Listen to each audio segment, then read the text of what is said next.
sehat? Itu penting. Makin lengkap jika Anda juga memiliki pengetahuan mengenai permasalahan kesehatan, sehingga memahami upaya preventif, promotif, kuratif, dan rehabilitatif. Ingin tahu lebih banyak? Stay tune in Health Corner. Dipersembahkan Star FM bekerjasama dengan Fakultas Farmasi Universitas Ahmad Dahlan Yogyakarta. Dari Jalan AM Sanggaji 41 Yogyakarta, 101,3 Star FM, Inspiring Sound. Selamat pagi Star Lovers. Pagi hari ini di tanggal 30 Desember 2022, Rizky Arif hadir lagi. Jam 9 sampai jam 10 kita akan ngobrolin soal seputaran kesehatan. Dan kali ini kerjasama bareng Fakultas Farmasi Universitas Ahmad Dahlan, yang mana pagi hari ini sudah kehadiran seorang bintang tamu. Saya sebut bintang tamu ya. Pagi hari ini ada Bapak Apoteker Yuda Rizky Nuari MSc, dosen Fakultas Farmasi UAD. Selamat pagi Pak, Assalamualaikum. Waalaikumsalam, selamat pagi. Sehat ya? Alhamdulillah. Perjalanan pagi ini macet ke sini? Kebetulan kalau dari UAD sih enggak sih. Enggak ya, masih aman ya. Aman, mungkin kalau siang nanti mulai lancar, mulai padat lagi nih sepertinya. Betul.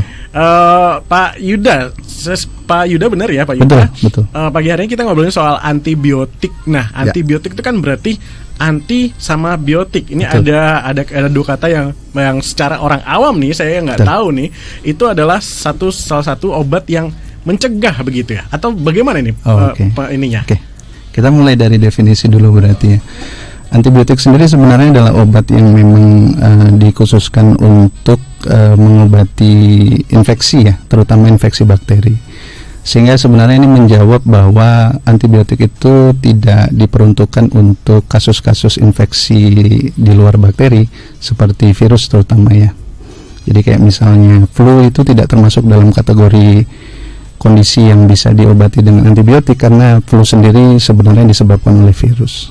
Oh, gitu. Jadi itu hanya yang diperuntukkan untuk penyebabnya adalah bakteri ya, bukan virus ya? Itu dua hal yang berbeda berarti? Dua hal yang berbeda, karena secara substansi dua tadi, virus dan bakteri itu memang sama-sama mikroorganisme, tapi secara entitas mereka berbeda. Contoh-contoh seperti penyakit-penyakit yang diinfeksi bakteri itu seperti apa? Ya macam-macam ya, kalau misalnya yang tergantung. Pada prinsipnya sebenarnya infeksi itu tergantung di lokasinya ya, ada di saluran cerna, ada di saluran nafas.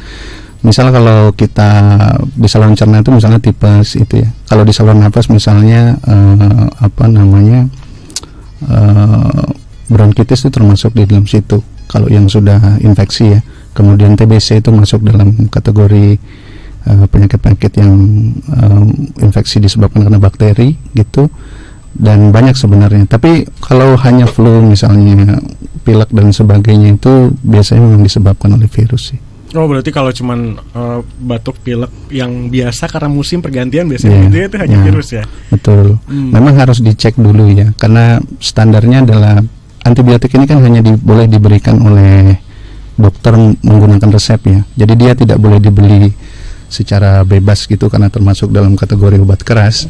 Di Indonesia sendiri sebenarnya kategori obat itu ada beberapa. Yang pertama obat bebas, yang mana itu logonya adalah lingkaran hijau. Kemudian ada obat bebas terbatas yang lingkaran biru. Kemudian ada obat keras yang lingkarannya merah, terus ada tulisan kerasnya di dalam, ada tulisan K, ada huruf K-nya hitam. Nah, ini punya konsekuensi terhadap bagaimana itu didapatkan. Kalau obat bebas dan bebas terbatas itu boleh dibeli tanpa resep dokter, sedangkan obat keras itu tidak boleh dibeli tanpa resep dokter. Sehingga itu menjawab bahwa pasien itu tidak bisa membeli antibiotik sembarangan di apotek kalau tidak membawa resep dokter.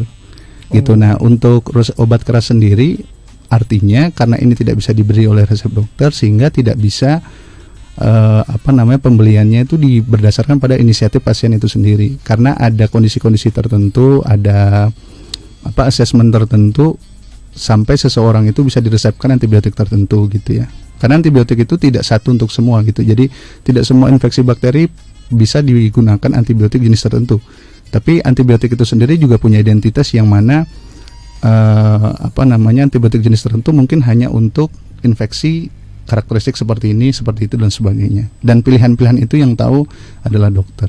Oh, jadi tidak sembarangan kemudian semua penyakit yang disebabkan bakteri itu langsung dikasih antibiotik ya? Betul. Bahkan itu berarti ini termasuk bisa dibilang ini apakah berbahaya buat kesehatan kita ini antibiotik nih kalau misalkan dipakai sembarangan? Betul. Jadi ini pertanyaannya baik ya, bagus sekali. Jadi antibiotik ini karena pada prinsipnya dia bisa menghambat atau memburu bakteri, sehingga masalah yang sering muncul ketika misalnya antibiotik ini tidak digunakan secara tepat adalah resiko terjadinya resistensi antibiotik, kita sebutnya. Resistensi antibiotik sendiri sebenarnya adalah kondisi di mana bakteri jenis tertentu itu sudah tidak peka lagi atau tidak sensitif lagi terhadap antibiotik yang diberikan. Dalam kata lain mungkin bahasa sederhana dia lebih kuat. Sehingga ketika misalnya sebelum dia resisten itu diberi antibiotik jenis A, dia sudah bisa mati atau terhambat pertumbuhannya. Tapi ketika diberikan dengan dosis yang sama, dengan jenis yang sama, dia udah nggak mempan lagi gitu. Nah, resistensi ini disebabkan karena penggunaan antibiotik yang tidak tepat. Yang paling sering adalah karena menggunakan antibiotik tidak sesuai dengan indikasinya. Kemudian yang kedua, lama penggunaannya tidak tepat, kemudian frekuensi penggunaan dan sebagainya. Dan ini sering terjadi di masyarakat. Ini menjadi masalah isu. Tidak hanya di Indonesia sebenarnya, tapi juga di seluruh dunia gitu. Karena WHO sendiri juga concern terhadap resistensi antibiotik. Jadi ini kalau misalkan kita dengan sembarang kemudian mengonsumsi antibiotik, kalau misalkan nih saya sudah pernah diresepkan dokter antibiotik tertentu, kemudian ketika habis, kemudian saya beli lagi di apotek, itu tetap nggak bisa ya? Tetap nggak bisa, karena pada prinsipnya antibiotik ini kan kasuistik ya, jadi tergantung pada situasi atau kondisi pasiennya. Jadi penggunaan antibiotik yang tepat itu dia harus memenuhi beberapa unsur gitu. Jadi yang pertama yang harus dipahami di situ adalah jenis antibiotiknya ya. Jadi dia harus tepat, dan ini artinya nanti dokter meresepkan. Kemudian yang kedua adalah dosisnya ya. Kemudian dosisnya juga harus tepat, kemudian frekuensi penggunaannya. Jadi berapa kali dalam sehari, dan dia harus diminum tepat waktu gitu. Kalau 3 kali sehari ya berarti per 8 jam. Kalau dia 2 kali sehari ya berarti per 12 jam. Kemudian yang selanjutnya yang tidak kalah penting adalah lama penggunaan. Ya, lama penggunaannya artinya antibiotik itu wajib habis. Nah, ini yang sering jadi masalah karena biasanya pasien ketika gejala sudah mereda, ketika diresep antibiotik gejala sudah mereda atau bahkan hilang, di saat yang sama juga menghentikan penggunaan antibiotiknya. Padahal sebenarnya antibiotik itu harus digunakan sampai habis, walaupun misalnya kondisinya sudah baik gitu. Karena memang tujuannya adalah untuk membuat pengobatan itu jadi komplit gitu. Karena memang resepnya kan sudah jumlah antibiotiknya sudah dibuat standar seperti itu. Tujuannya untuk menghindari resistensi tadi. Karena saya juga waktu dulu pernah juga ketika diberikan antibiotik kemudian tidak habis, dan itu memang sebenarnya bahaya nggak sih kalau misalkan nggak habis, atau ya sebenarnya sih nggak apa-apa, cuman betul. Sebaiknya gitu. Iya betul. Nah makanya tadi kata kuncinya di situ adalah penggunaan antibiotik yang tidak tepat. Ketika tidak habis menggunakan antibiotik, walaupun misalnya itu sudah diresepkan gitu ya, itu menjadi salah satu penyebab yang bisa meningkatkan resiko terjadinya resistensi. Resistensinya apakah akan terjadi di badan saya? Ya belum tentu, tapi resikonya lebih tinggi. Nah, permasalahan resistensi ini bukan masalah individu saja, karena pada tingkat komunal dia bisa menyebabkan masalah besar gitu. Misalnya saya ambil contoh, misalnya si A terinfeksi bakteri jenis tertentu, kemudian dia menggunakan antibiotik tidak tepat ya. Mungkin di awal-awal menggunakan resep dokter, seperti kita ambil contoh kasus Bapak tadi. Kemudian selanjutnya dengan gejala yang sama dia minum lagi beli gitu ya, sembarangan gitu ya misalnya, dan kebetulan misalnya dapat gitu. Lama-kelamaan mungkin bakteri di dalam badan tadi atau yang jenis tertentu tadi itu sudah resisten. Kenapa? Karena penggunaannya tidak tepat atau terapinya tidak tepat. Akibatnya apa? Bakterinya menjadi lebih kuat. Kalau bakterinya lebih kuat, penggunaan antibiotik tadi menjadi tidak berguna karena dia membutuhkan antibiotik jenis lain yang lebih kuat. Masalahnya adalah bakteri itu sudah ada di dalam badan Bapak itu. Artinya bakteri ini bisa ditularkan ke orang lain. Mungkin orang lain itu bukan menjadi penyebab resistensi, tapi karena dia terinfeksi dari orang yang mengalami resistensi bakteri, sehingga itu seperti bola pingpong, semua jadi kena. Bolak-balik seperti itu. Kemudian dia menyebar seperti efek domino. Nah, yang terjadi adalah pada skala yang lebih besar, orang akan bermasalah nanti, terutama tenaga kesehatan, karena harus memikirkan antibiotik jenis lain untuk bisa mengobati bakteri jenis tertentu yang sebenarnya awalnya pakai antibiotik yang sederhana saya sebenarnya bisa saja gitu, tapi karena sudah resisten dia butuh yang lebih kuat lagi dan seterusnya. Baik. Untuk Anda Star Lovers yang ingin bertanya, Anda dipersilahkan langsung WhatsApp di 0818621013 atau bisa langsung komentar di postingan Star Jogja FM di Instagram. Langsung tanya saja mengenai penggunaan antibiotik apapun itu. Jadi Anda bisa langsung tanya di Instagram di Health Talk Show pagi hari ini. Kita kembali setelah yang berikut ini. 101,3 Star FM, Inspiring Sound.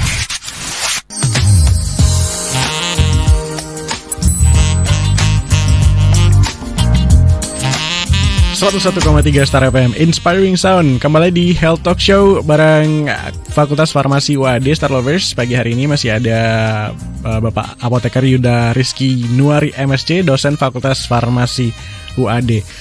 Ada yang bertanya di Instagram nih, Pak, selamat pagi nih, ada kong kali kong yang kolang-kaling. Kalau kelupaan minum antibiotik di jam yang ditentukan, itu apa yang harus dilakukan?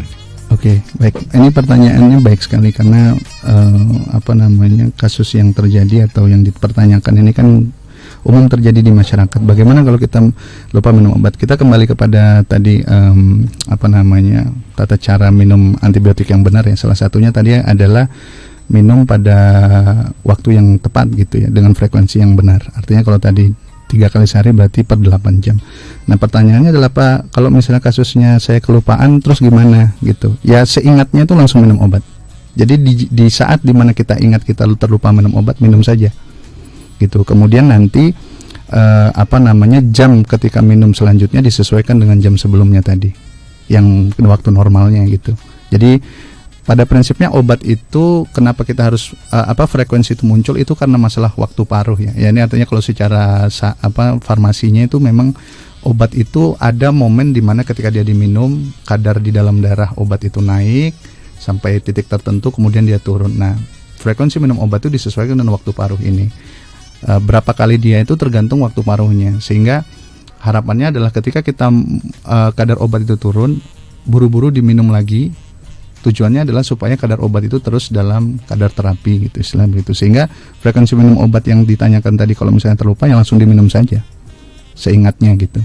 Ketika pertama kali dia ingat.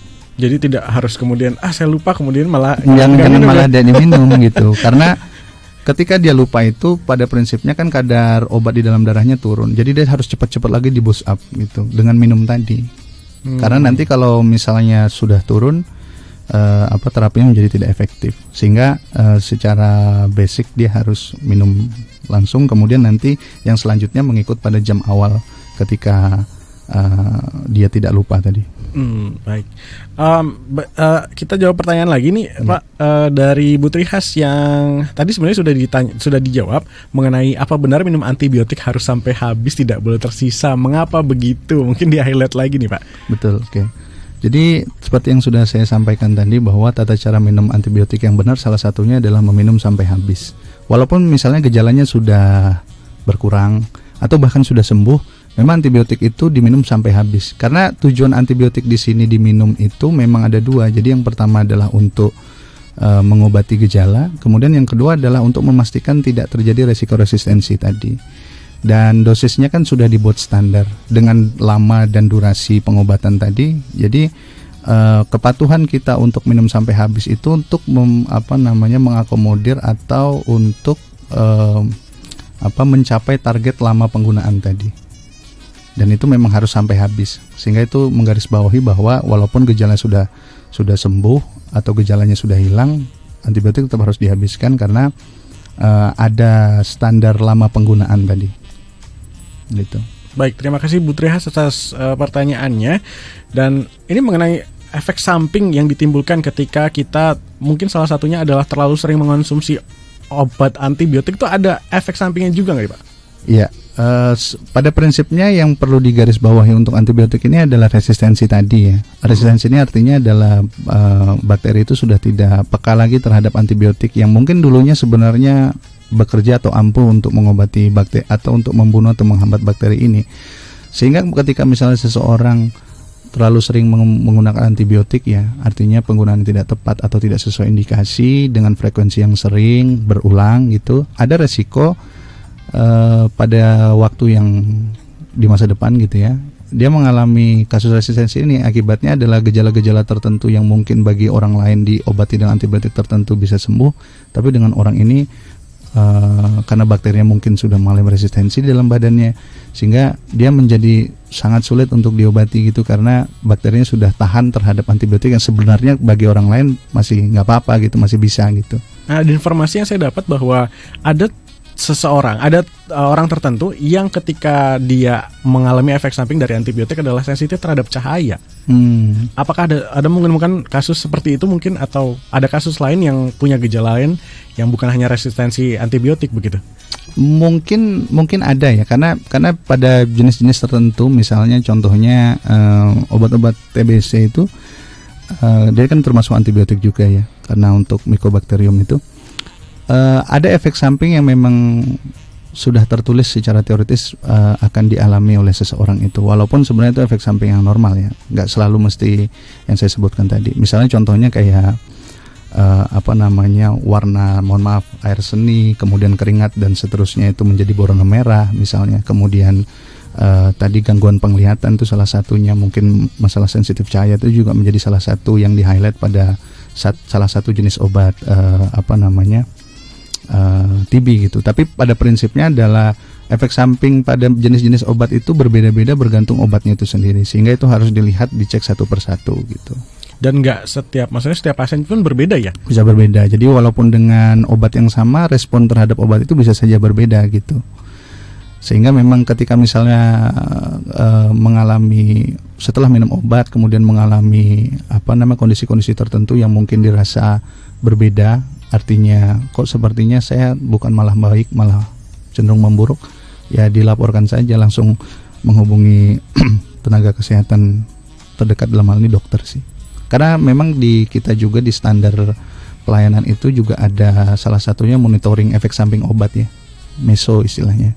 Jadi monitoring efek samping obat itu bisa dilakukan. Tujuannya adalah untuk mengumpulkan data-data ketika misalnya ada kasus-kasus tertentu yang dirasakan pasien mengalami efek samping gitu, harus dicatat.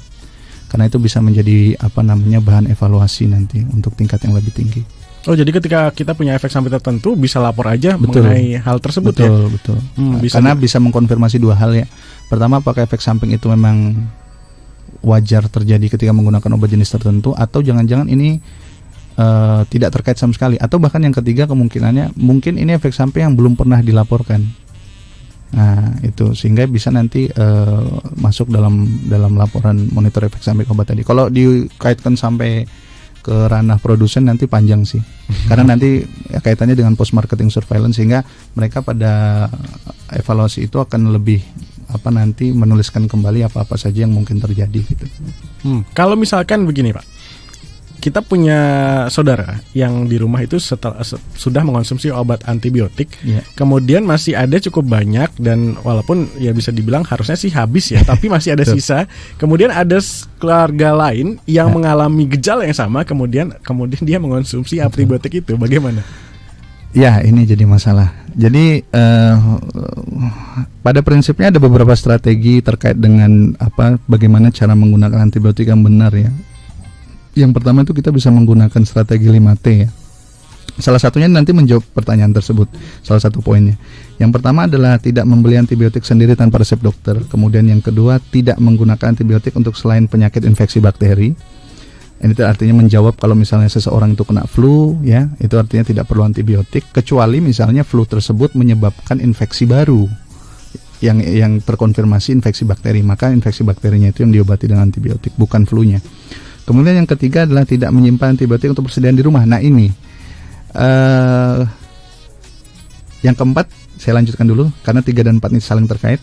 Tidak memberi antibiotik sisa untuk orang lain walaupun dengan gejala yang sama. Nah ini menjawab 3 dan 4 ini sangat penting, karena pada prinsipnya antibiotik itu tidak boleh disetok di rumah, kecuali misalnya kasus-kasus tertentu ya, misalnya memang kayak pengobatan TBC kan obatnya dalam bentuk banyak ya, Itu pun statusnya bukan di stok, tapi memang untuk mau dipakai dalam jangka waktu tertentu gitu. Pada prinsipnya kita nggak boleh stok antibiotik di rumah, karena yang tahu antibiotik bukan pasien, tapi dalam hal ini tenaga kesehatan, dalam hal ini dokter, kemudian dan apoteker. Kemudian yang selanjutnya adalah tadi bahwa antibiotik itu harus dihabiskan, itu menjawab bahwa harusnya tidak ada stok di rumah atau sisa di rumah, karena prinsipnya sisa itu kan muncul dari anggota keluarga kita mungkin yang sudah diterapi antibiotik yang dapat dari resep dokter tapi tidak tuntas pengobatannya, sehingga ini kan menjadi kasus yang tadi pengobatan antibiotik tidak tepat. Artinya kalau misalnya ada sisa di rumah, berarti penggunaan sebelumnya tidak tepat, malah kemudian muncul masalah baru di keluarga yang kedua atau di anggota keluarga yang kedua, karena dia menggunakan antibiotik yang sebenarnya tidak diperuntukkan untuk dia gitu. Sehingga pada prinsipnya tidak boleh memberi antibiotik kepada orang lain walaupun misalnya gejalanya sama. Cukup periksakan ke dokter, nanti kalau memang dirasa perlu antibiotik akan diresepkan. Baik. Yang berikutnya ada pertanyaan lagi, kita menjawab pertanyaan karena cukup banyak yang masuk di WhatsApp, juga ada yang masuk di Instagram tadi belum terjawab. Penikmat kopi ini bilang antibiotik itu idealnya dikonsumsi mulai umur berapa? Pada prinsipnya sebenarnya antibiotik itu tidak ada spesifik umur tertentu ya, karena pada kasus-kasus tertentu bahkan bayi yang baru lahir pun pada gejala klinis tertentu ya juga diberi antibiotik gitu dalam setting rumah sakit ya. Ketika ada kondisi klinis tertentu, bayi baru lahir misalnya masuk ke NICU gitu, ada yang diterapi dengan antibiotik, sehingga artinya di umur belum 1 hari pun tuh sudah ada ya juga yang terpapar atau diberi antibiotik itu. Poin pentingnya adalah apakah kita perlu antibiotik atau tidak, itu bukan kita yang memutuskan. Karena artinya di sini harus berdasarkan pada diagnosa yang dilakukan oleh dokter, sehingga nanti dokter memilihkan antibiotik yang tepat. Itu pun ketika misalnya sudah terjawab butuh antibiotik atau tidak. Karena pada prinsipnya antibiotik itu bermacam-macam jenisnya dan tidak bisa satu antibiotik untuk mengobati seluruh infeksi bakteri. Dia harus spesifik. Jadi antibiotik jenis tertentu spesifik untuk kasus tertentu dan seterusnya. Bahkan dengan jenis antibiotik yang sama, itu kadang-kadang dosisnya bisa berbeda dengan kasus yang berbeda gitu, walaupun jenisnya sama ini. Jadi misalnya infeksi A, kalau pakai antibiotik ini dosisnya jadi segini. Kalau misalnya kasusnya ada infeksi B dengan obat yang sama, nanti dosisnya jadi berubah. Nah, pengetahuan terkait ini hanya diketahui oleh tenaga kesehatan, dalam hal ini adalah dokter dan apoteker. Kalau kaitannya dengan obatnya nanti bisa konsultasi juga ke apoteker gitu. Nah, ini yang jadi masalah. Artinya kalau dikaitkan dengan umur berapa, kata kuncinya bukan umur berapanya, tapi apakah kita perlu antibiotik atau tidak gitu. Karena bisa umur berapa saja. Baik, itu penting ya. Poinnya penting banget itu. Nah, ada berikutnya pertanyaan lagi nih. Ikut bertanya, saya pernah habis minum obat penurun panas atau demam, tiba-tiba kelopak mata bengkak dan bagian putih mata saya melepuh. Itu kenapa bisa terjadi ya? Terima kasih atas jawabannya. Ada Rudi di Tangerang. Oke. Terima kasih, pertanyaannya bagus sekali. Pada prinsipnya adalah banyak faktor yang bisa menyebabkan ya. Tapi kalau misalnya dikaitkan dengan minum obat, bisa saja mungkin karena alergi obat ya. Salah satu gejala umum ketika kita alergi obat itu adalah badan memerah, kemudian gatal-gatal, kemudian bengkak dan sebagainya, itu adalah gejala umum. Sehingga ketika minum paracetamol atau jenis obat tertentu kemudian mengalami itu, ya silahkan saja konsul ke dokter untuk dicek apakah itu benar karena alergi obat tertentu yang habis diminum tadi, atau alergi yang lain, atau bahkan mungkin masalah yang lain gitu. Dia harus dikonfirmasi. Karena kalau misalnya benar itu ternyata karena alergi obat, maka pasien itu ada baiknya mencatat jenis-jenis obat apa saja yang selama ini pernah dia gunakan dan itu menyebabkan alergi, karena itu penting. Karena ketika nanti suatu saat berobat kemanapun ya, ketika bertemu dokter atau bertenaga medis, itu perlu disampaikan riwayat alergi obat itu. Karena prinsipnya ketika seorang sudah kena alergi, maka dia sebaiknya tidak menggunakan obat jenis itu lagi, sehingga bisa dipilihkan jenis yang lain yang mungkin bisa menghindari mengalami alergi serupa gitu. Sehingga ada baiknya pasien perlu mencatat apa saja. Terutama kalau kaitan dengan antibiotik, itu sangat banyak sekali kasus di mana seseorang itu mengalami alergi terhadap antibiotik, terutama golongan penisilin, beta-laktam itu paling sering. Bahkan jenis-jenis tertentu ada juga yang ketika misalnya dia minum jantungnya merasa berdebar dan sebagainya. Mungkin itu nggak cocok, sehingga dia harus mencatat item-item obat tadi, nama-namanya, Tujuannya adalah supaya ketika suatu saat nanti diresepkan dokter, dia nggak ada masalah lagi karena dokter akan memilihkan yang lebih safe untuk dia, gitu. Nah, kalau misalkan ada beberapa obat yang kadang-kadang tuh nggak kelihatan jenisnya obat apa, namanya obat apa, itu bagaimana triknya supaya, apakah mungkin sampelnya obat itu kita simpan begitu? Pada prinsipnya kalau misalnya labelnya tidak ada ya, itu sebenarnya bisa ditanyakan saja ke bagian farmasinya ya. Karena kalau misalnya kita nembus obat kan pasti di bagian farmasi, ditanya saja. Kalau misalnya dapat antibiotik, hal yang paling gampang itu adalah ketika misalnya kita berobat itu mungkin kan kita tidak bisa mengidentifikasi antibiotik ya. Apakah kita akan dapat antibiotik? Karena kadang-kadang kalau kita periksa ke dokter bisa dapat 2-3 obat gitu ya, nggak cuma satu misalnya. Jadi tanyakan saja. Yang jelas kalau di apotek pasti standarnya adalah ketika pelayanan, ketika penyampaian informasi obat dan konseling, pasti akan disampaikan bahwa ini antibiotik dan harus dihabiskan. Tapi kalau misalnya masih ragu, tanyakan saja apakah ada item obat yang diresepkan kepada saya yang saya harus minum ini termasuk kategori antibiotik. Kemudian itu ditandai saja nama dan jenisnya. Ya, kalau misalnya itu tidak tertulis, tujuannya adalah kita yang lebih proaktif untuk bisa ke situ sih, untuk mengkonfirmasi statusnya tadi atau identitasnya. Jadi jangan cuma hanya nerima kemudian konsumsi saja. Betul, karena kadang-kadang kan mungkin ya, mohon maaf kalau misalnya di tenaga di pelayanan kan mungkin rame dan sebagainya, mungkin ada yang terlewat, sehingga ada baiknya kita juga mengkonfirmasi untuk memastikan apakah ada jenis antibiotik di obat yang kita terima.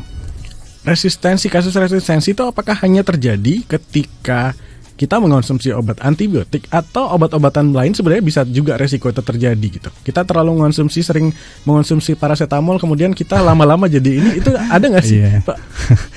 Secara umum resistensi itu erat kaitannya dengan penggunaan antibiotik ya, karena antibiotik ini kan fungsinya dua, bukan fungsinya dua sih, tapi bisa salah satunya. Yang pertama bisa membunuh atau bisa menghambat pertumbuhan bakteri, bisa membunuh bakteri atau bisa menghambat bakteri. Jadi bakteriostatik atau bakterisid. Nah, resistensi ini kan muncul adalah ketika objek yang diobati ini sudah kebal terhadap yang diberi atau obat yang kita kasih gitu. Nah, sehingga dalam konteks ini kasus resistensi itu adalah ketika kaitannya dengan mikroorganisme gitu. Kalau paracetamol kan nggak ada hubungan sama bakteri dan sebagainya kan, itu lebih kepada respon badan kita terhadap obatnya. Itu artinya menjawab bahwa kasus resistensi erat kaitannya sama antibiotik. Oh gitu. Karena kita membunuh biotik tadi, dalam hal ini mikroorganisme tadi.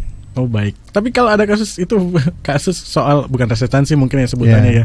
Jadi kita terlalu sering mengonsumsi obat tertentu, itu mungkin apa namanya? Ya mungkin bukan resistensi ya, tapi mungkin toleransi ya. Toleransi badannya terhadap obat jenis tertentu mungkin berbeda, atau mungkin respon badannya berbeda dibandingkan orang lain, itu sangat mungkin terjadi. Tapi dalam konteks itu istilah kita tidak menggunakan istilah resistensi, karena resistensi itu spesifik untuk antibiotik. Baik. Ini ada pertanyaan lagi dari Bu Trihas yang tanya, kalau lagi sakit lalu minum obat pemberhentian minum obat harus tahu dokter. Karena kadang saya sakit minum obatnya nggak sampai habis karena merasa badan sudah enakan. Apa tindakan saya benar? Tapi nggak disebutin obat antibiotik atau bukan. Oh ya, ini makanya tadi pentingnya kita mengidentifikasi apakah obat di dalam regimen itu adalah obat yang diresepkan ke kita, kumpulan obat yang diresepkan kita tuh ada kategori antibiotik atau tidak. Karena kalau misalnya tidak termasuk dalam kategori antibiotik, kalau misalnya kasus-kasusnya memang tidak diwajibkan untuk minum terus berkelanjutan, ya artinya dihentikan juga nggak apa-apa gitu. Asalkan dalam konteks ini dia bukan antibiotik dan bukan obat-obat degeneratif ya. Penyakit degeneratif itu misalnya obat hipertensi, kolesterol, gula darah, gitu ya. Itu kan wajib terus diminum ya. Tapi dalam konteks misalnya bukan penyakit degeneratif, obat degeneratif, kemudian bukan obat antibiotik, sebenarnya kalau di stop ya nggak apa-apa sebenarnya kalau kondisinya membaik. Hanya konteksnya harus dipastikan dulu apakah ini antibiotik atau bukan gitu. Nah, sehingga yang bisa dilakukan pasien di awal ya adalah memastikan dulu ketika menerima obat itu ada kategori antibiotik atau tidak, kemudian mencatat kalau sudah ada namanya ya nama obatnya itu dicatat untuk memastikan bahwa kalau misalnya terjadi gejala-gejala alergi tadi, kita sudah bisa sigap bahwa ini tidak boleh lagi dipakai di masa depan gitu. Baik. Kalau misalkan sudah terjawab, terima kasih Bu Trihas. Misalkan ada nggak sih kasus tertentu kalau misalkan nih ya kita kan antibiotik itu harus diresepkan oleh dokter. Betul. Tapi ada nggak yang misalkan itu hanya kita bisa konsultasi ke apoteker, kemudian mereka bisa menyarankan? Oke. Jadi yang perlu dipahami adalah karena tadi antibiotik itu termasuk dalam kategori obat keras, dan secara definisi itu obat keras adalah obat yang hanya bisa diberikan oleh resep dokter dengan resep dokter, sehingga itu menjawab bahwa kalau selain dokter itu tidak bisa meresepkan, karena yang bisa meresepkan hanya dokter tadi ya. Nah, itu juga menjawab, walaupun sebenarnya kalau di kategori obat keras sendiri itu ada kategori obat wajib apotek. Yang namanya obat wajib apotek ini adalah obat keras yang boleh diserahkan kepada pasien tanpa resep dokter oleh apoteker di apotek. Nah, sayangnya, atau bukan sayangnya, tapi dalam kasus ini untuk antibiotik itu memang tidak termasuk dalam kategori OA, sehingga dengan sendirinya juga dia tidak bisa diberikan tanpa resep dokter, sehingga hanya oleh dokter. Hanya oleh dokter. Baik, gitu. Hanya nanti nembusnya boleh di apotek gitu. Oh iya. Ya, gitu aja. Baik, kita jeda dulu Pak. Setelah yang berikut ini Anda bisa kembali bergabung bertanya lagi mengenai penggunaan antibiotik. Silahkan langsung WhatsApp 081 862 1013. 101,3 Star FM Inspiring Sound. Bagaimana sih yang harus dilakukan atau diperhatikan untuk penggunaan antibiotik ini, Pak? Oke, tadi sebenarnya di sesi yang kedua tadi sudah saya jelaskan terkait dengan strategi 5T tadi ya, terkait dengan tidak membeli antibiotik sendiri tanpa resep dokter, tidak gunakan antibiotik untuk selain penyakit infeksi bakteri, kemudian tidak menyimpan antibiotik untuk persediaan di rumah, kemudian tidak memberi antibiotik untuk orang lain walaupun dengan gejala yang sama gitu. Kemudian yang terakhir, kalau ada apa-apa ya tanyakan apoteker terkait informasi obat antibiotik. Nah, selain itu juga ada strategi bijak namanya. Jadi strategi bijak ini salah satu strategi yang bisa digunakan untuk bisa memastikan bahwa penggunaan antibiotik itu sudah benar atau tidak gitu ya. Yang pertama, B-nya itu adalah beli antibiotik hanya dengan resep dokter. Sebenarnya mengulang dari 5T tadi. Jadi antibiotik itu termasuk obat keras sehingga hanya bisa dibeli dengan resep dokter tadi.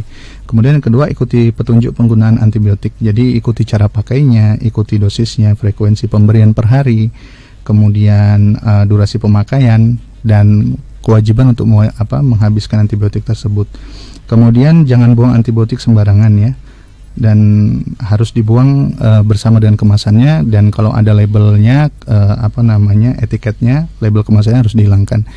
Sebenarnya memang kalau dikaitkan sama yang tadi antibiotik itu harus dihabiskan, harusnya memang tidak ada antibiotik tersisa di rumah untuk dibuang. Tapi mungkin dalam kasus-kasus tertentu bisa saja antibiotik itu tersedia di rumah. Misalnya dalam kasus satu pasien itu di resep antibiotik tertentu, kemudian dia mengalami alergi, otomatis kan obatnya tidak dihabiskan atau tidak dilanjutkan, sehingga mungkin masih ada sisa di rumah, itu bisa saja dibuang, artinya tidak digunakan atau bahkan diberikan kepada anggota yang lain.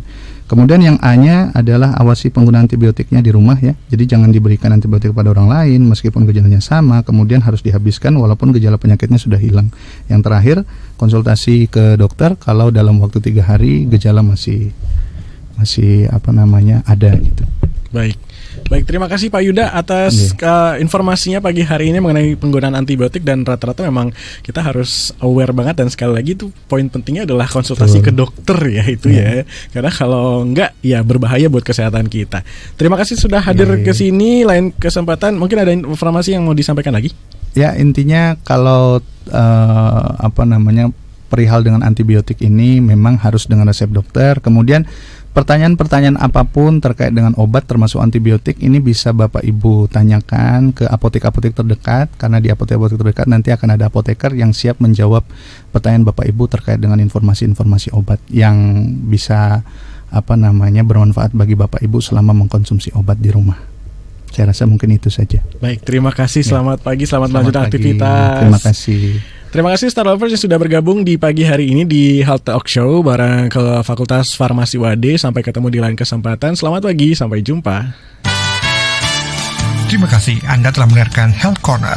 Dipersembahkan Star FM bekerjasama dengan Fakultas Farmasi Universitas Ahmad Dahlan Yogyakarta.